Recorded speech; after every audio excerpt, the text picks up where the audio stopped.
Telugu flame YouTube channel ఇప్పుడే subscribe చేసుకోండి.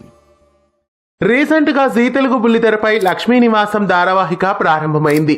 మార్చి 11వ తేదీన ఈ ధారావాహికని రాత్రి 7 గంటలకి జీ తెలుగులో ప్రారంభించారు. నిండు నూరెళ్ల సావాసం సీరియల్ కి రీప్లేస్మెంట్ గా ఈ సీరియల్ ని 7 గంటల స్లాట్ లో లాంచ్ చేశారు. ఆర్కే మలినేని డైరెక్షన్ లో ఈ సీరియల్ ను రూపొందించారు. పిక్సెల్ పిక్చర్స్ బ్యానర్ పైన ఈ సీరియల్ ని లాంచ్ చేశారు.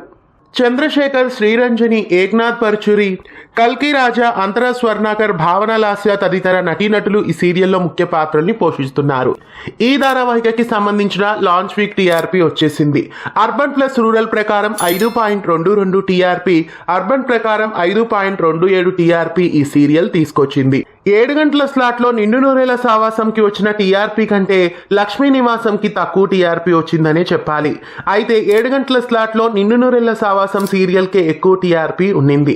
దాంతో పోలిస్తే లక్ష్మీ నివాసంకి తక్కువ టీఆర్పీనే వచ్చింది. మరి రాబోయే రోజుల్లో లక్ష్మీ నివాసం టీఆర్పీ ఎలా ఉంటుందో మంచి విజయాన్ని తీసుకురావాలని కోరుకుందాం. లక్ష్మీ నివాసం సీరియల్ కి అర్బన్ ప్లస్ రూరల్ లో 5.22, అర్బన్ లో 5.27 టీఆర్పీ రావడం మీకెలా అనిపిస్తోంది కామెంట్స్ లో తెలియజేయండి. ఇలాంటి మరెన్నో అప్డేట్స్ కోసం ఛానల్ ని సబ్స్క్రైబ్ చేసి గంట కొట్టేయండి.